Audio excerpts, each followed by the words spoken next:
on or near Pluto. And he even gave the names for the two different groups. Boy, I'll have to dig out that reference. I thought the writing, I didn't like the writing style, so I kind of like doubted the story, but it's interesting that that he did mention the two groups were manipulating the groups here, or augmenting them, or something of the sort. But they have been in conflict now. As the Tunguska story came about in this way, according to this fellow. The dark forces were on their way in here into the heart chakra, which would be above the Gobi Desert, with an armada, and they were going to invade Earth. Was it around 1908 that this thing hit? 1906. Six?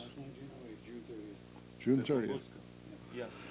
And it gets really wild now. There was a Japanese prince. I guess the Japanese were in on this thing, who were representing the blonde guys, the Psychians on Earth. And he was in a small scout craft, and he was on his way out through the vortex when he saw this big mother of a ship coming in through the vortex. So he did what any red-blooded Japanese samurai warrior would do.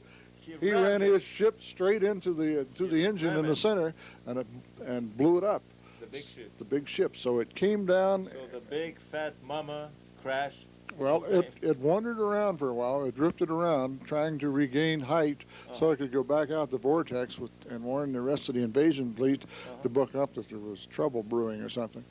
And it wandered erratically, and it was seen by the natives and recorded, evidently. And finally, when they couldn't raise it anymore, I guess they had a bunch of guys asleep in there that were still in stasis. Anyway, when they couldn't raise the ship, they decided to abandon it, and they blew it up over Tunguska. And this was what the Tunguska explosion supposedly was all about. Now, where did all these souls go, I wonder, from this group, from Ursa Major, these warlike, bellicose beings? I wonder if they ended up in the area of Japan and Germany. Well, the later invaders, you know, because, listen, Nazi Germany should have never have happened.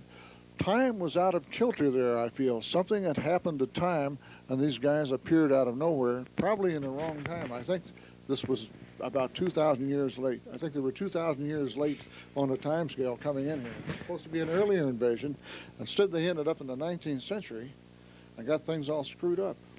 I mean, according to Billy Meyer, wherever you crash your ship, your soul remains to reincarnate on that planet. You won't be moved through the back circuits, to the back tunnels of the supermaterial universe back to your original soul. I mean, or if you remain in another time zone, then you have to reincarnate in that time zone if your ship crashes there. So if aliens crash on our planet or are expelled from the ships as basically convicts in Australia, on a prison planet, their souls cannot return and reincarnate on their original planet or on another planet by choice. They remain on our planet. I mean, that's well known from many other sources. These are the implants given them. Not only the implants, no. I mean, the soul universe operates under these principles. On whatever planet you are, you recycle on that planet. They won't take you for a ride to another planet. It's not built into that universe. You can do that only by ship in the, basically in the body form. What I mean is, if Orion warriors are sent to this planet for a mission, and should their ship get blown up and their souls unable to escape back to their own place in the actuality of the universal quadrant, wherever they came from, they are implanted so that they're born into bodies here. They won't give the secret away. The secret must be maintained. That these godlings are playing chess with man. The one inviolate law that must never be broken is the law of confusion, that we don't find out. Because if we're pieces in the game and we find out, then we can become players. Absolutely. I have a question for Al here. Al, in your works on the Philadelphia project and the Montauk project and many other secret projects on Long Island and in the secret base there, I mean, there were many Germans that were working with you. Did you ever sense, did you have any gut feeling about these goings on in Nazi Germany? I mean, all this occult stuff, and we were talking yesterday here with Chan that when the Nuremberg guys realized really what the Third Reich was about, I mean, they were so appalled that none of this was entered into the paperwork. I mean, all this occult and psychic and astrological and perverse face of the Third Reich disappeared. Chan was saying yesterday that the Eagle's Nest villa of Hitler, when they entered there, they found paintings that would make you vomit. I mean, these were paintings of every imaginable sexual act with everything imaginable and unimaginable that moves on this planet. I wouldn't be amazed if there were paintings of other perversities, even of satanic type, because my practice has told me that very often such sexual perversions very often gravitate toward ritual ceremonies and little by little sacrifices of a more and more serious nature. So how were the German scientists behaving? Did you notice any longing in them for secret rituals and stuff on the project? No, I never saw anything like that or sensed anything like that. The man who headed up the Phoenix Project, Dr. Hermann Sieterman, was a very rigid, straight type German, and he escaped from Germany in 1938 because he couldn't take the Nazi order. After he graduated from the university in 36 and had his PhD in physics, he was inducted, you might say, into the Nazi order. He didn't say no. You don't really say no in those days in Germany. They said, we want you in the party, and you're a member of the Nazi party now? And you say, yes, sir. And he did, and after a year and a half of it, he had enough. He wanted out, and he was smuggled out of Nazi Germany under the noses of the hierarchy by, of all people, my father, who was apparently developing some expertise in the way of smuggling out German scientists, mostly Jewish. Unterman, I believe, was not.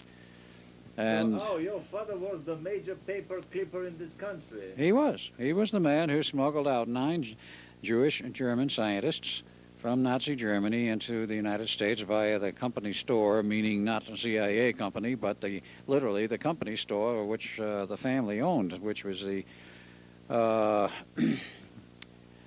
can remember the name of it now. It's only a family name. They smuggled them in through the very interesting artifice of the old shipping crates, which were used in those days on the ocean liners, usually 12 feet square, a 12-foot cube, and it was large enough you could put a false room in it, provide light, air, water, food, facilities that were necessary, and air hole, if you will, an air tube to the outside of this cube. And the person would be put in there and nailed inside of it and would ride across the Atlantic on an ocean liner with this particular cube. They'd be very careful to put on top, not on the bottom. And when he arrived in New York, at the ship side, the dock side, the crate would be transferred to the family store and be uncrated inside the store. Oh, fascinating. I mean, we had full verification of this. And this man then, or whoever it was, would be then transferred to the family mansion on Long Island and West Islip. And the company store, Arnold Constable and Company, was used for this process on a regular basis. And the story was among the family that